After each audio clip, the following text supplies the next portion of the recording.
একদিন কিছুটা ভালো সময় সঞ্জয় দা আমার দাদা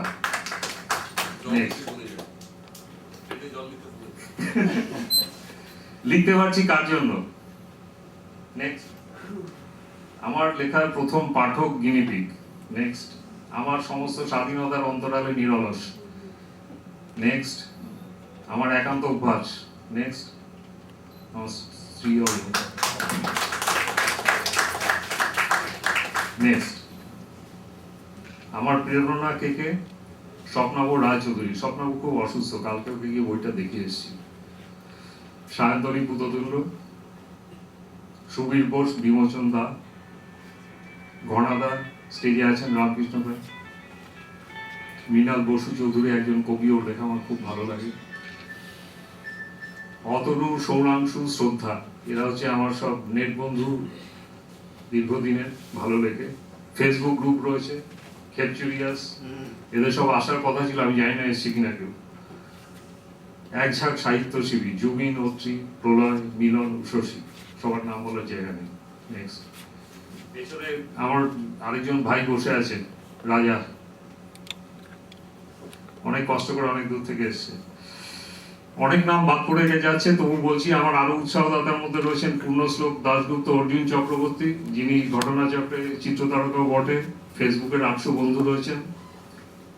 আমার বন্ধু রয়েছে দেশে বিদেশে ছড়ানো, হিন্দি কবি রয়েছেন, ইংরেজি লেখক লেখিকা রয়েছেন।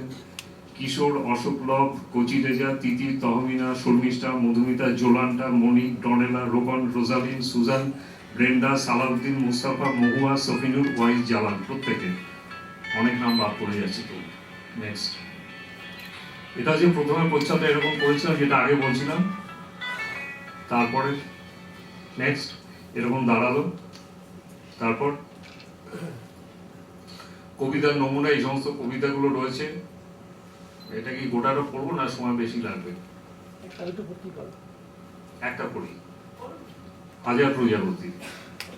অবন্তিকার শরীর যেন গোলাপ বাগান, তার হাসিতেই ফড়া ছুটলো, ছড়িয়ে পড়লো দূরে। অবন্তিকা 7:03 লোকাল ধরে বালিচক থেকে হাওড়া আসে। সাদামাটা পোশাকে তার বহু সেলাইয়ের ফোড়। হাওড়ার কোনো কারখানায় অ্যাসেম্বলি লাইনে বসে সুইচের বাক্সে নাট লাগায়। নেক্সট, অবন্তিকা ঠোঁটের কোনার অসহায়তা নিয়ে কবিতা, তার জীবনের গল্প, সংগ্রাম নিয়ে চিত্রনাট্য, প্রেম নিয়ে উপন্যাস, এখনো কেউ লেখেনি। অবন্তিকা একটু দাঁড়াও, তুমি হাত নাড়লে হাজার প্রজাপতি উড়ে যায় আকাশে। নেক্সট, আরো কবিতা আছে, এগুলো বইয়ের মধ্যে রয়েছে। নেক্সট, নেক্সট আরো রয়েছে।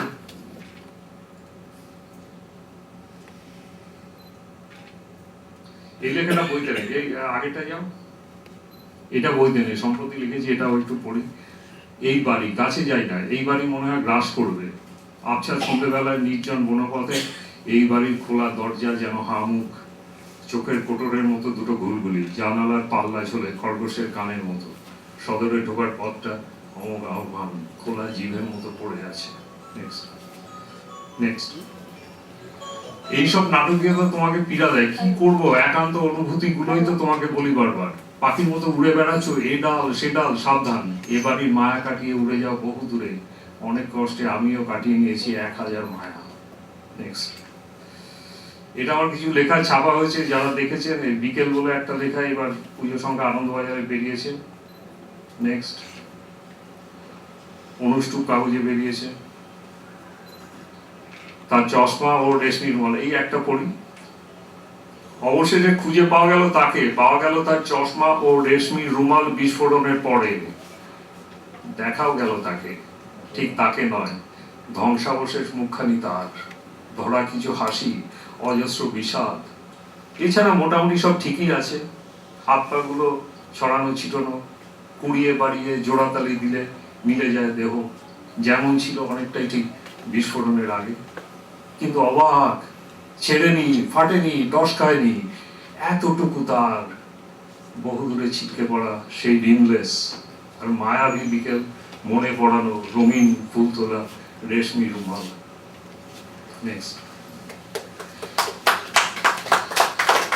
এটা বেরিয়েছে দেশ পত্রিকা, বেরিয়েছিল প্রথমে, এখান থেকে আমার শুরু। 12-13 এই 2 বছরই আমার লেখা ছাপা হচ্ছে। নেক্সট, মেষ পালক। এটা এটা কোন কাগজে বেরিয়েছে? কৃত্তিবাসে বেরিয়েছে। নেক্সট, আনন্দবাজার পুজো 2012 লেখা। নেক্সট, এটা সুবোধবাবুর সম্পাদক ভাষানগর, তাদের বেরিয়েছিল একবার, খুঁজি বসবাস। নেক্সট, এবার আমার ক্ষমা প্রার্থনা করার পালা। উপস্থিত সুধী মণ্ডলীর একটি ছুটির দুপুর শেষ করার জন্য অনিচ্ছা সত্ত্বেও বইটিতে পাওয়ার পয়েন্টে যদি থেকে থাকে সম্ভাব্য কিছু ছাপার ভুলের জন্য। সময়ের সীমাবদ্ধতায় অনেকের কথা গান আবৃত্তি শুনতে পারা যাবে না, এখানে অনেকেই আছেন, তার জন্য, আপায়নের ঘাটতি খামতির জন্য, এছাড়াও সম্ভাব্য সমস্ত রকম ভুল ত্রুটির জন্য। নেক্সট, ধন্যবাদ, আপনারা ক্ষমা করে দিয়েছেন, তাই ধন্যবাদ। কেউ কিছু বলবেন? উপস্থিতির জন্য, এসেছেন সেজন্য, সময় দেওয়ার জন্য। নেক্সট, বিশেষ ধন্যবাদ কবি সুবোধ সরকারকে তার মূল্যবান সময় দেওয়ার জন্য। মুরা নিমিত্ত আমাকে খুব সাহায্য করেছেন, প্রুফ দেখেছেন, তাকে ধন্যবাদ। সংবাদ মাধ্যম এসে থাকলে তাকে ধন্যবাদ, না থাকলে সংবাদ মাধ্যমে হয়তো কোনো রিপোর্টিং হবে পরে, থেকেও থাকতে পারে। দ্বীপ প্রকাশনীর প্রত্যেকটি কর্মচারী তাদের পরিশ্রম ও সহযোগিতার জন্য তাদেরকে ধন্যবাদ।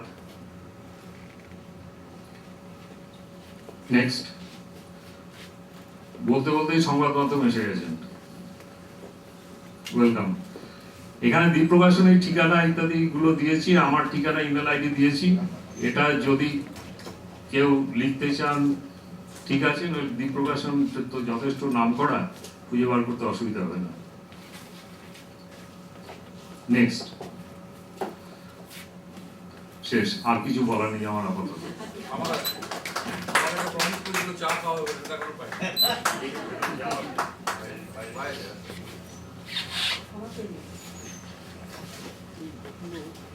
কবিতার ভাষায় বলতে পারছি না, অত আমার স্মৃতিশক্তি নেই।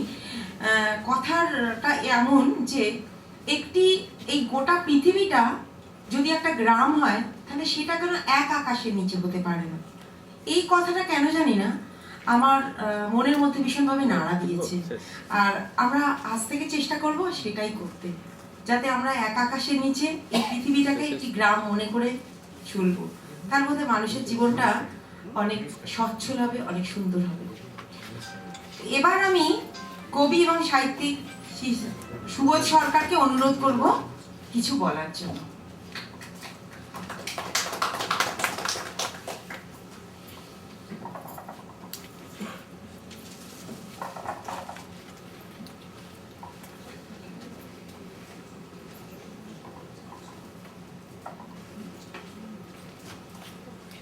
নমস্কার,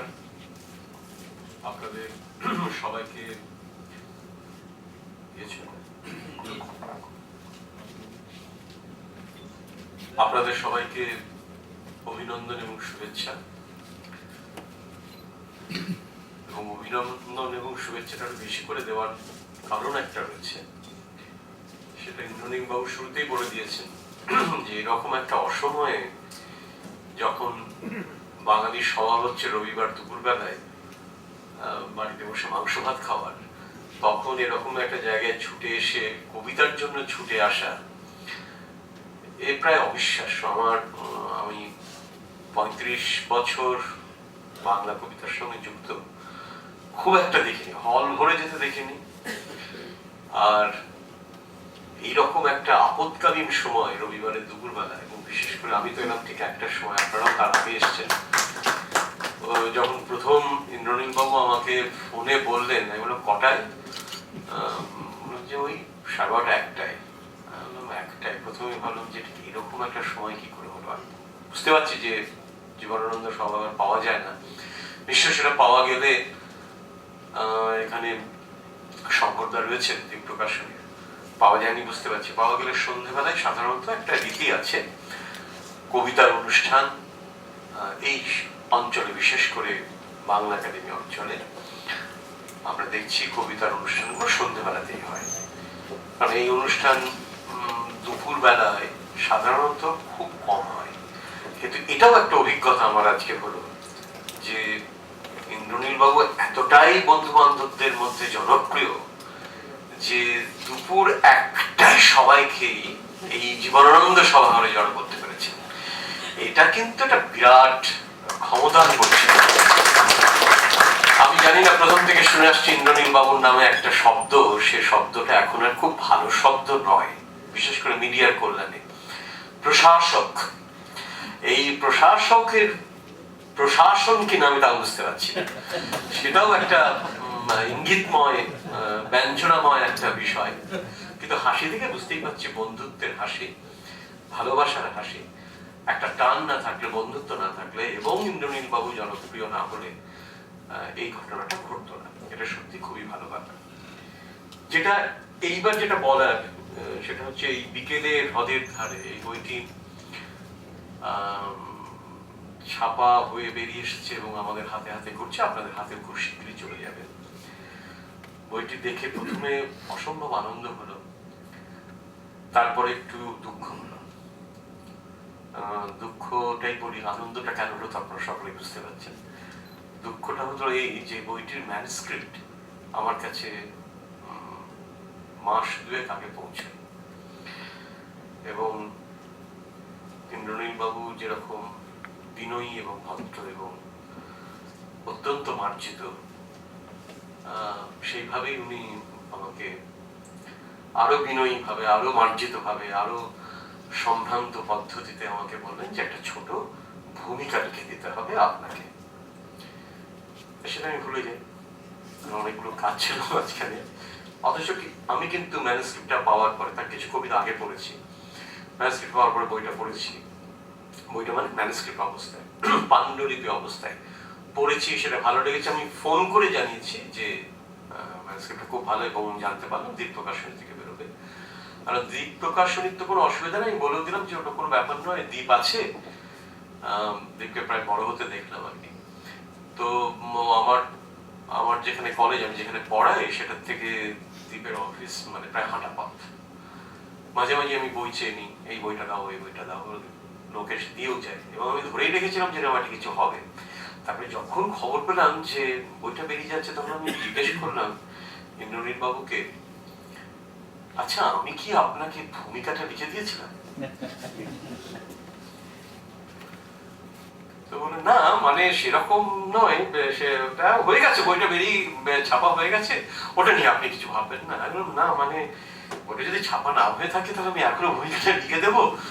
না না না, ভূমিকাটা এতটাই ভালো এবং ভদ্র মানুষ উনি যে মুখ ফুটে আর বলতে পারেননি, এবং আমাকে আমার তারপর থেকে আমি মানে মরমে মরে আছি। আমার এত খারাপ লাগছে, এবং বইটা দেখার পরে আরো বেশি কষ্ট হচ্ছে যে আমি একটা চান্স হারালাম, সেটাও একটা ঘটনা। আমার মনে হয় যে কবিতার বইয়ের, যদি আমিও বিশ্বাস করি এবং ইন্দ্রনীল বাবুও নিশ্চয়ই বিশ্বাস করবেন, এবং যারা কবিতা লেখেন প্রত্যেকে বিশ্বাস করবেন, কবিতার বইয়ের ভূমিকা হয় না। কবিতার বইয়ের ভূমিকা না থাকাই ভালো। ভূমিকাটা পড়ে যদি কবিতাগুলো পড়া হয়, তাহলে অনেক ক্ষেত্রেই সেটা বিপজ্জনক একটা দিকে চলে যায়।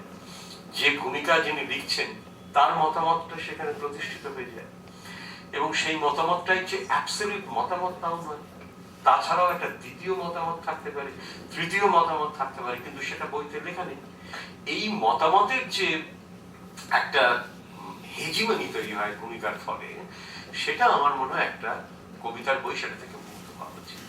এই একটা জায়গায় আমি চেষ্টা করেছি আমার এখানে বসে থাকতে থাকতে, বইটা পড়তে পড়তে, কবিতাগুলো পড়তে পড়তে আর একবার নতুন করে মনে হলো যে আমি যখন ম্যানুস্ক্রিপ্টটা পড়ছিলাম তখন এত ভালো লাগছিল, আবারও নতুন করে যখন পড়ছি, ছাপাও করে পড়লে কবিতাগুলোর মানে অনেকটা আবার নতুন করে উঠে আসে। এবং অনেকগুলো কবিতাই আমি ওর মুখ থেকে শুনেছি, সেটাও একটা আমার বাড়তি পাওনা। এইবার যেটা বইটার যেটা উল্লেখযোগ্য বিষয় আমার, যেটা খুব ভালো লাগছে ভেবে, সেটা হচ্ছে যে উনি এই কবিতাগুলো লিখেছেন খুবই সাম্প্রতিক কালে, এবং আপনারা এখানে যে দেখতে পাচ্ছিলেন থেকে থেকেই উনি বেশ মজা করে এবং দুষ্টুমি করে খুব সুন্দর একটা ভূমিকা বলবেন, নিজেকে নিয়ে অনেকটা কৌতুক করে আপনাদেরকেও সবাইকে বেশ খালি পেটে বা ভরা পেটে হাসাচ্ছিলেন, এটাও একটা বিরাট বাড়তি ক্ষমতা। আমার যেটা বইটা নাড়তে নাড়তে পাতা উল্টোতে উল্টোতে, এবং অবশ্যই আমার আমি ম্যানস্ক্রিপ্টের আকারে পড়েছি, কিছু পাল্টেছেন উনি আমার যতদূর মনে পড়ছে। তো ম্যানস্ক্রিপ্টটা আরেকটু বড় ছিল, ম্যানস্ক্রিপ্টটা একটু আরেকটু বেশি কবিতা ছিল, কিছু পাল্টাতে তো বটেই। তো এত সুন্দর ছাপা, এত সুন্দর প্রোডাকশন, দীপ প্রকাশনীকে অবশ্যই ধন্যবাদ জানাই। কত যন্ত্রণা আছে, কত ভালোবাসা আছে, কত কষ্ট আছে। সত্যি কথা বলতে কি, কষ্ট না পেলে কেউ কবিতা লেখে না। প্রয়োজন নেই কবিতা লেখা, কি দরকার কবিতা লেখা? একটা মানুষ তখনই কবিতা লেখেন বা লিখতে আসেন, এবং ইন্দ্রনীল বাবুর সঙ্গে ক্ষেত্রে উদাহরণটা আরো বেশি ভাবার, যে এটা আপনাদের সবাইকে ভেবে দেখতে বলবো, যে কবিতা সাধারণত খুব কম বয়সে আসে। সারা পৃথিবীতেই আপনি যদি তাকিয়ে দেখেন, দেখবেন যারা লিখেছেন কবিতা খুব কম বয়সে। কিন্তু খুব অল্প মানুষ হয়তো একটু বেশি বয়সে লিখেননি, তার নয়, অনেকেই লিখেছেন। এবং প্রত্যেকেরই লেখার পেছনে একটা কারণ আছে। এত কিছু থাকতে, এত কাজ করার থাকতে, এবং একটি গুরুত্বপূর্ণ পদে আসীন তিনি, সেখান থেকে সময় বের করে, এবং কখনো কখনো অফিসকে ঘাড়ে করে বাড়িতে নিয়ে আসতে হয়। এই ধরনের কাজের মধ্যে থেকে, এই ব্যস্ততার মধ্যে একটা মানুষ হঠাৎ কেন কবিতা লিখতে এলেন, এটা আমার কাছে বিরাট প্রশ্ন। হলো বিষাদ। পৃথিবীর প্রথম কবিতাটাই লেখা হয়েছিল বিষণ্ণতা থেকে। তা না হলে ক্রঞ্চ এবং ক্রঞ্চিকে ওই রকম অবস্থায় না দেখলে নিশ্চয়ই ওই কবিতা বেরোতো না। তো সুতরাং আমারও মনে হয় যে এটা আমার কাছে একটা মেটাফর, একটা প্রতীক, যে প্রতীকটা থেকে মানব সভ্যতা এখনো পর্যন্ত পৃথিবীতে প্রথম যে মানুষটা হার্ভার্ড রিডের বইতে পাওয়া যায়, যে প্রথম মানুষটাকে কল্পনা করা হয়েছিল কবিতা লিখছে, সারাদিন ধরে একটা হরিণের পেছনে দৌড়ে দৌড়ে দৌড়ে দৌড়ে সন্ধ্যেবেলায় ক্লান্ত হয়ে গাছতলায় সেই আদিম মানুষটা এসে বসেছিলেন। এটা হার্ভার্ড রিড লিখেছিলেন। বসে ধুলোর মধ্যে কিছু আঁকিবুকি, তাও সে জানে না কি লিখেছিল। সেটাই সম্ভবত হারিয়ে যাওয়া প্রথম কবিতা। কি লিখেছিল সে? সারাদিন তো একটা লোক, সেই লোকটা তো আমিও হতে পারি, সেই লোকটা তো ইন্দ্রনীল বাবু হতে পারে। সেই লোকটা যে লিখেছিল, সারাদিন তার ব্যর্থতার কথাই হয়তো সে বলেছে। সে হরিণটা মেরে বাড়িতে নিয়ে গেলে, বাড়িতে বউ দাঁড়িয়ে আছে অভুক্ত, রান্না করবে বলে, তার ছেলে মেয়েগুলো দুটো খেতে পাবে বলে, বেসিক জায়গা, তাই হিউম্যান সিভিলাইজেশন একদম বেসিক কনসেপ্ট। তারপর তো সে বাড়িতে, আমরা তো সারাদিন অফিস করি, তাই জন্য বাড়িতে তো একটা হরিণ মেরে নিয়ে যেতে হবে, কিছু খাবার তুলে দিতে হবে তো বাড়ির সবার মুখে। এই যে ব্যর্থতা তার সারাদিনের, পারেনি। সে সন্ধ্যেবেলা গাছতলায় বসে বাড়ি ফেরার আগে সে কিছুক্ষণের জন্য ভেবেছিল। কি ভেবেছিল আমরা জানি না। ইন্দ্রনীল বাবু কি ভাবছেন আমরা সেটা জানতে পারছি, এটা তার প্রমাণ। কিন্তু হার্ভার্ড রিড কথিত এবং কল্পিত সেই মানুষটি যে বাড়ি ফিরে গিয়েছিল একা, একক, নিঃসঙ্গ হয়ে, সে আসলে হয়তো কবিতাই লিখতে চেয়েছিল। আমি শেষ করব এই চমৎকার বইটি থেকে একটি কবিতা আমার মনে হয়েছে পড়ে যদি আপনাদের শোনান। আপনারা ইন্দ্রনীল বাবুর কণ্ঠে শুনবেন, সেটা তো আপনাদের বাড়তি পাওনা। আমার আজকে আমার কথাটা শেষ করতে ইচ্ছে করছে একটা কবিতা দিয়েই, এবং সেটা এই বইয়ের কবিতা। আজকে যেহেতু প্রকাশিত হলো, এর থেকে ভালো দিন আর পাওয়া যাবে না। এই কবিতাটার নাম মায়াবী ফুল কালো কাক। গভীর রাতে ফাঁকা মাঠে একটা কালো মায়াবী ফুল ফুটে থাকে। আকাশে একটাই তারা,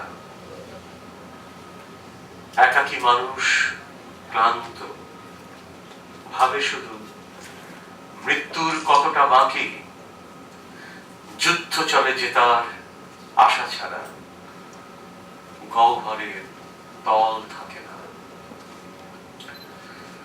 সোনালী বিকেলে আকাশে রোদের সোনা কারুকাজ, কালো কফিনের কোনায় সোনার গিলটি, সর্বত্র কালিমা কালো কফিন বাহক। আমি অন্যান্য সবানুগামী এবং পাত্রীয় কালো আলখাল্লায় ঢেকেছে শরীর।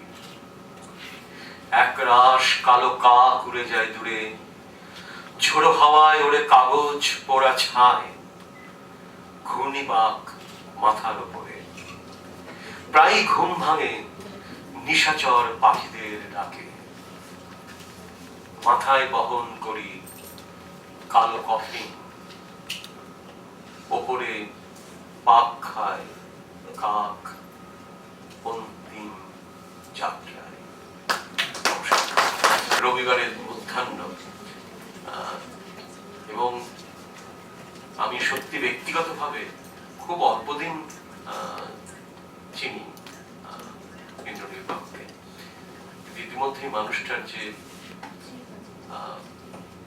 মানুষটার ভেতরের যে মানুষটা, সেটার কয়েকটা ঝলক আমি দেখেছি বলে আমার তো ভালো লেগেছে মানুষটাকে। এবং ভেতরে যে একজন কবি আছেন, কিন্তু এই কবিকে যিনি পাহারা দেন সারা দিন সারা রাত্রি, এবং যখন থাকেন না, এবং সেই কবিকে যারা ভালোবাসেন, তার কাছে যারা আসেন, তাদেরকেও